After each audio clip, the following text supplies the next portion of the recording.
वक्रतुण्ड महाकाय सूर्यकोटिसमप्रभ निर्विघ्नं कुरु मे देव सर्वकार्येषु सर्वदा। संकटनाशन गणेश स्तोत्र। श्री गणेशाय नमः। नारद उवाच प्रणम्य शिरसा देवं गौरीपुत्रं विनायकं भक्तावासं स्मरे नित्यं आयुः कामार्थसिद्धये। प्रथमं वक्रतुण्डं च एकदन्तं द्वितीयकं तृतीयं कृष्णपिङ्गाक्षं गजवक्त्रं चतुर्थकं लम्बोदरं पञ्चमं च षष्ठं विकटमेव च सप्तमं विघ्नराजेन्द्रं धूम्रवर्णं तथाष्टमं नवमं भालचन्द्रं च दशमं तु विनायकम् एकादशं गणपतिं द्वादशं तु गजाननं द्वादशैतानि नामानि त्रिसन्ध्यय्य पठेन्नरः न च विघ्नभयं तस्य सर्वसिद्धिकरं प्रभो। विद्यार्थी लभते विद्यां धनार्थी लभते धनं पुत्रार्थी लभते पुत्रान् मोक्षार्थी लभते गतिं।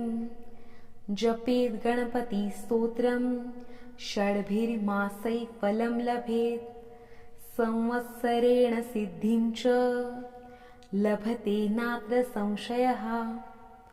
अष्टभ्यो ब्राह्मणेभ्यश्च लिखित्वा यः समर्पयेत् तस्य विद्या भवेत् सर्वा गणेशस्य प्रसादतः। इति श्रीनारदपुराणे संकटनाशन गणेशस्तोत्रं सम्पूर्णम्। अथर्वशीर्ष।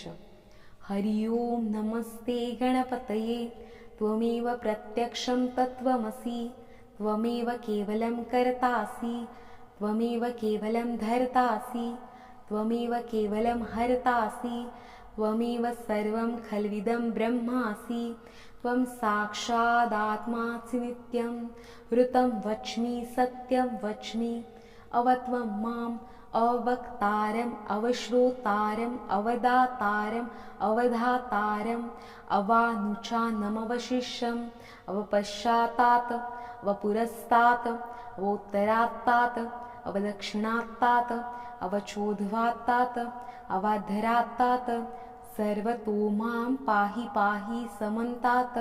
त्वं वाङ्मयस्तं चिन्मयः त्वम् आनन्दमयस्त्वं ब्रह्ममया त्वं सच्चिदानन्दाद्वितीयोऽसि त्वं प्रत्यक्षं ब्रह्मासि त्वं ज्ञानमयो विज्ञानमयोऽसि। सर्वं जगदिदं तत्त्वो जायते सर्वं जगदिदं तत्त्वस्तिष्ठति सर्वं जगदिदं त्वयि लयमेषति सर्वं जगदिदं त्वयि प्रत्येति। त्वं भूमिरापो नलो नीलो नमः त्वं चत्वारि वाक्पदानि त्वं गुणत्रयातीतः त्वं देहत्रयातीतः त्वं कालत्रयातीतः त्वं मूलाधारो स्थितोऽसि नित्यं त्वं शक्तित्रयात्मकः त्वां योगिनो ध्यायन्ति नित्यं त्वं ब्रह्मा स्वं विष्णुः स्वं रुद्रः स्वं इन्द्रः स्वं अग्निः स्वं वायुः स्वं सूर्यः स्वं चन्द्रमा स्वं ब्रह्मभूर्भुवस्वरं गणादीं पूर्वमुच्चार्य वर्णादि तदनन्तरम् अनुस्वारः परतरः अर्धेन्दुलसितं तारेण रुद्धम् एतत्त्वमनुस्वरूपं गकारः पूर्वरूपम् अकारो मध्यमरूपम् अनुस्वारच्चान्त्यरूपम् इन्दुरुत्तरूपं नादः सन्धानं संहिता सन्धि सैषा गणेशविद्या गणकऋषि निःश्रुतगायत्री छन्दः गणपतिर्देवता। ॐ गं गणपते नमः। एकदन्ताय विघ्नहे वक्रतुण्डाय धीमहि तन्नो दन्ति प्रचोदयात्। एकदन्तं चतुर्हस्तं पाशमङ्कुशधारिणं रदं च वरदं हस्ते बिभ्राणं मूषकध्वजं रक्तं लम्बोदरं शूर्पकर्णकं रक्तवासं रक्तगन्धानुलिप्ताङ्गं रक्तपुष्पैः सुपूजितं भक्तानुकम्पिनं देवं जगत्कारणमच्युतम् आविर्भूतं च सृष्ट्यादो प्रकृते पुरुषात् परम् एवं ध्यान्त्यो नित्यं स योगी योगिनां वरः। नमो रातपतये नमो गणपते नमः प्रमथपतये नमस्य सुलम्बोदराय एकदन्ताय विघ्ननाशिने शिवसुताय श्रीवरदमूर्तये नमो नमः। श्री गणेश स्तोत्र। ओम गं गणपतये नमः। अथ श्री गणपति स्तोत्र प्रारंभ। श्री गणेशाय नमः। जय जयाजी गणपती मज द्यावी विपुलमती करावया तुमची स्तुती स्फूर्ती द्यावी मज अपार तुझे नाम मंगलमूर्ती तुझ इंद्र चंद्र ध्याती विष्णू शंकर तुझ पूजिती अव्यया ध्याती नित्यकाळी तुझे नाव विनायक गजवदना तू मंगलदायक सकल नाम कलिमल दाहक नाम स्मरणे भस्म होती मी तव चरणांचा अंकित तव चरणा माझे प्रणिपात देवाधिदेवा तू एकदंत परिसे विज्ञापना माझी माझा लढीवाळ तुझ करणे सर्वांपरी तू मज सांभाळणे संकटा माझारी रक्षणे सर्व करणे तुझ स्वामी गौरी पुत्र तू गणपती परिसावी सेवकाची विनंती मी तुमचा अनन्यार्थी रक्षणे सर्वार्थेची स्वामिया तूच माझा माय बाप तूच माझा देवराय तूच माझी करशी सोय अनाथ नाथा गणपती गजवदना श्री लंबोदरा सिद्धी विनायका भालचंद्रा हेरंभा शिवपुत्रा विघ्नेश्वरा नाथ बंधू भक्तपालका करी करुणा वरद मूर्ती गजानना परशुहस्ता सिंदूरवर्णा विघ्ननाशना मंगलमूर्ती विश्ववदना विघ्नेश्वरा मंगलाधीशा परशुधरा पापमोचन सर्वेश्वरा दीनबंधो नाम तुझे नमन माझे श्री गणनाथा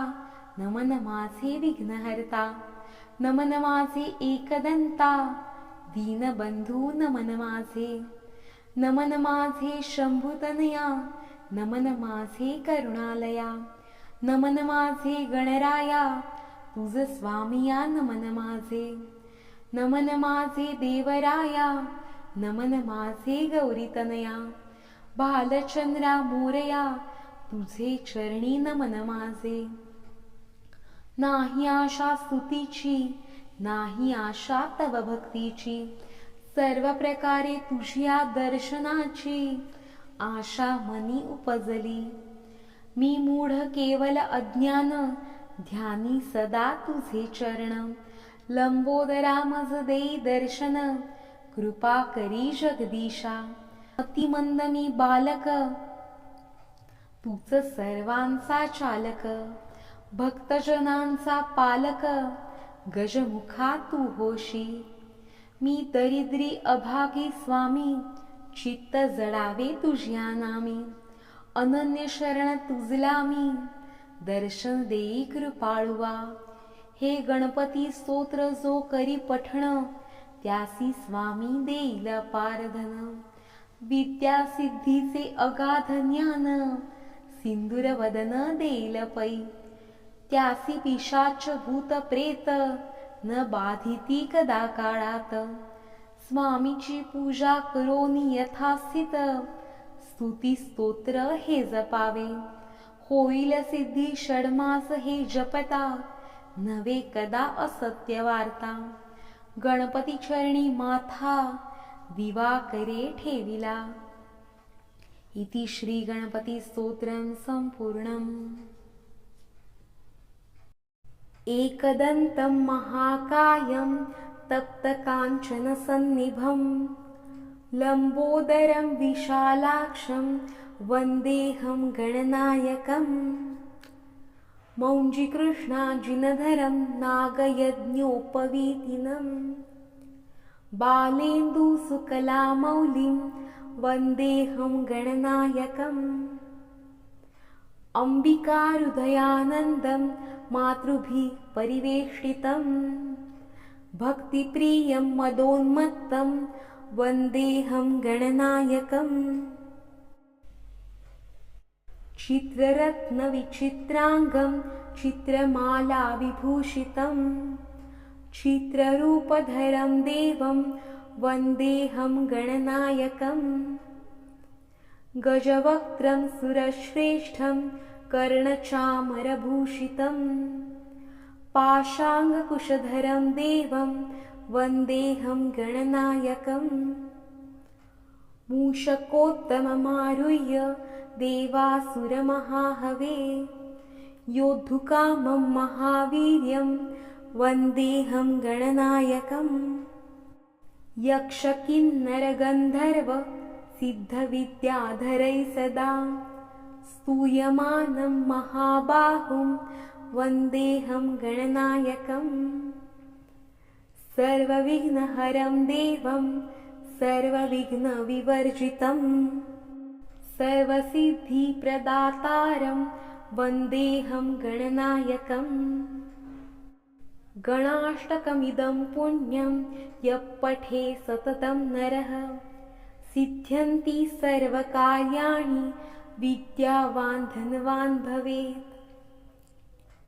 इति श्रीगणनायकाष्टकं सम्पूर्णम्।